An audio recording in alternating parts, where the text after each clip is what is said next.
في الفيديو ده هتكلم فيه لو اشتغلت مع جيم بول هجيب ليدز ازاي. واشمعنى جيم بول؟ جيم بول هي من الشركات اللي حرفيا لو انا هدور على شغل، يعني لو قفلت شركتي وهدور على شغل هشتغل معاهم. لكذا سبب. اولا الشركه عاملين فاليو محترمه، بيبيعوا بره مصر، عاملين شغل محترم من غير دوشه كبيره. الفاوندر بتاعهم احمد خالي من الناس المحترمه جدا، احب اشتغل معاه. عاملين امبلوير براندنج محترم. آم، انا متابع شغلهم بقالي فتره. الويب سايت بتاعه الديزاينز بتاعته حلوه، فتحس ان البراند ده كده تحب تشتغل معاه.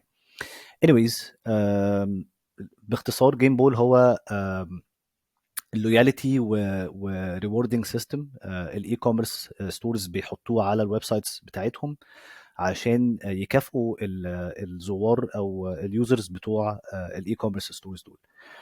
الخطوه الاولى هو ان انا دخلت على الويب سايت بتاعهم، قريت اغلب الحاجات اللي فيها بسرعه، وحبيت اوصل كده لشكل البروفايل او شكل الكاستمرز اللي هم بيستخدموا جيم بول بيستخدموه ليه، ايه اكتر حاجه بتميز جيم بول اند سو اون.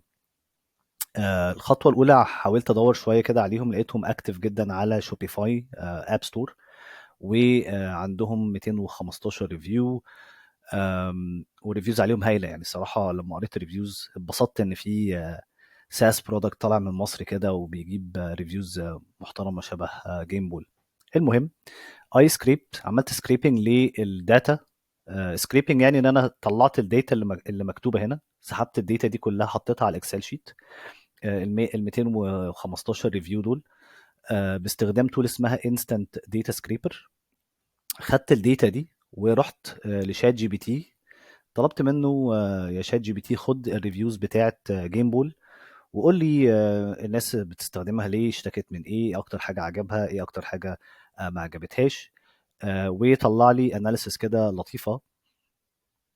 آه، تعالى اوريكم طيب طلع لي ان الدريم اوتكم ان الكاستمرز بتوعهم بيدوروا عليها هو ان هو يزود اللايف تايم فاليو بتاعت الكاستمر، يعمل كاستمايزيشن للريوردنج سيستم، ان هو يبقى في ايز اوف يوز اند سيت اب. وواضح ان دي مشكله عند الكومبيتيتورز بتوع جيم بول. فحطيت ففهمت اكتر عن جيم بول بشكل من غير بشكل مختصر، من غير ما اضطر ان انا اقرا كل الريفيوز اللي هنا. تمام. تاني حاجة عملت درافت كده للتصور بتاع الكامبين. لو انا هبعت ايميلز، كولد ايميلز لبزنسز، حطيت تصور ان جيم بول هتبقى عايزة تارجت شركات حجما ممكن تكون كبيرة نسبيا، ممكن 20 50 موظف.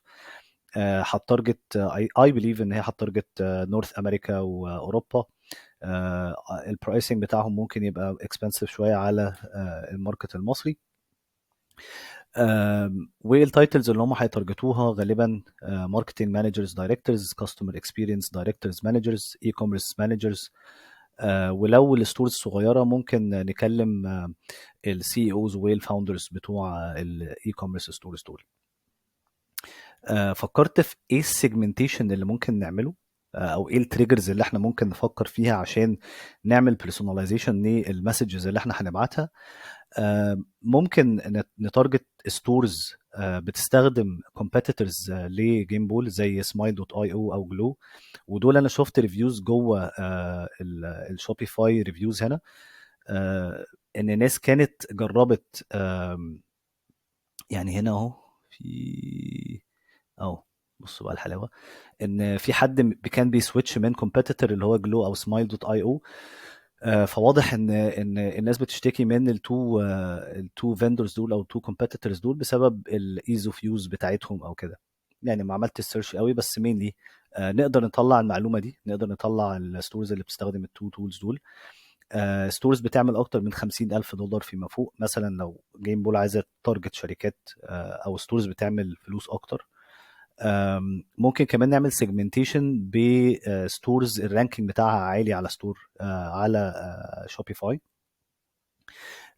وممكن كمان نعمل سيجمنتيشن على نيش معين. يعني بما ان انا شفت ان مثلا جيم بول عملوا شغل مع شاومي قبل كده، فممكن نتارجت براندات موبايلات موجوده في الماركت، ممكن هواوي، ممكن سامسونج، او هكذا وهكذا. تمام. طيب، الستيب اللي بعد كده هو ان انا افكر هجيب الداتا منين. بما ان احنا بنتارجت شوبيفاي ستورز اي كوميرس، فالمنصه رقم واحد اللي هروح لها هي ستور ليدز. ده موقع فيه داتا لاكتر من 12 مليون اي كوميرس ستور في العالم. هخش على الفلترز بتاعتها وهبتدي ادور على ايه الشوبيفاي ستورز اللي موجوده، فهختار البلاتفورم الستور ده بيستخدمه. وكمان هدور على ايه التكنولوجي اللي هم ممكن يكونوا بيستخدموها، فهختار سمايل دوت اي او. تمام، ده كومبيتيتور بتاعهم. وكمان ممكن تختار هو الستور ده حط سمايل دوت اي او امتى. يعني ممكن اقول هات لي الستورز اللي عملوا اللي حطوا السوفت وير ده على الويب سايت بتاعهم في اخر 5 شهور مثلا. تمام. ممكن كمان نتكلم على الاستيميتد ريفينيو. ممكن نختار الاستيميتد سيلز. فلو مثلا التيكت سايز بتاعت جيم بول كبيره شويه، فممكن اختار الستورز اللي عاملين اكتر من 50,000 دولار في الشهر. ممكن كمان تفلتر بالكونتري، فممكن تختار بالبلد. anyways، هنعمل اكسكلود كده للسيرش، وهيطلع لي والله عدد الستورز 630 ستور. دول بيعملوا اكتر من 50,000 دولار، وبيستخدموا الكومبيتيتور اللي هو سمايل دوت اي او. بنكسبورت الليست دي. تمام. وبتديني ليست كده محترمه زي اللي قدامكم، فيها دومينز الشركات، فيها البلاتفورم رانكينج بتاعهم، والمعلومات اللي انت محتاجها. انا هعمل ايه؟ هاخد دول، هاخد الستورز دي، وهروح على ابولو، اقول له عم ابولو هات لي الكي ديسيشن ميكرز المسؤولين عن الكاستمر اكسبيرينس في الشركات دي. انا اوريدي حطيت على ابولو بيرسونا لجيم بول، ف let's pick this persona. اوكي. ف تمام، طلع لي الهيد اوف كاستمر اكسبيرينس في الستورز دي، يبقى دول بيماتشوا الكرايتيريا بتاعتنا. الستيب اللي بعد كده ان انا هكتب الكامبين بتاعتي. للي اتفرج على الفيديو اللي فات، الفيديو اللي فات انا اخترت ان انا هكتب اكتر من فاريانت. كل فاريانت بيتارجت او بيركز على انجل معينه. فانا الفاريانت الاولاني هتكلم فيه على هتارجت فيها الشركات اللي هي بتستخدم سمايل دوت اي او. فهقول ان انا شفت ان انتوا عاملين انيشيتيفز ليها علاقه بالكاستمر لويالتي، وانا اي ديسايدد ان انا ريتش اوت على طول. وهتكلم على ان احنا بنساعد او جيم بول بيساعد الاي كوميرس ستورز اللي في كاتيجوري معين. ممكن نحط بيرسوناليزيشن على الكاتيجوري اللي الستور اللي احنا بنتكلمه، ان هو يمانج اللويالتي وريوردز. وانا دايما بحب احط حاجه ليها علاقه بالكريديبيليتي، ان هم ساعدوا اكتر من 500 براند جلوبالي، منهم بقى اسامي زي شاومي، فورت ويلث، وان ديبت، ان هو يشتغل معاهم. وبنهي بكول تو اكشن. فده كده الفاريانت الاولاني. الفاريانت التاني ممكن نركز فيه على المشكله، ايه البروبلمز اللي ممكن الشركات او الاي كوميرس ستورز تكون بتواجهها. فmanaging a loyalty program can be complex, time consuming. Are you looking for a loyalty program that simplify this؟ فهنا انا بتكلم على البروبلم اكتر. ونفس نفس البيتشنج في بقيه الرساله. another way ان هو imagine ان انت تعرف تدبل ال LTV. وخلي بالك انا دايما احب، بما انا بتارجت ناس في نيش معين، ان انا استخدم اللانجوج اللي هم بيستخدموها. انا هتارجت اي كوميرس، يبقى هستخدم لانجوج هم بيستخدموها. ف LTV اللي هو اللايف تايم فاليو، دي غالبا كلمه دارجه جدا في الاي كوميرس سين. السي سات اللي هو كاستمر ساتسفاكشن. ف فهنا ببدا بسؤال ان هاو would doubling ال LTV بتاعك و increasing ال customer satisfaction بنسبة كذا mean to ال bottom line بتاع الشركة عندكم.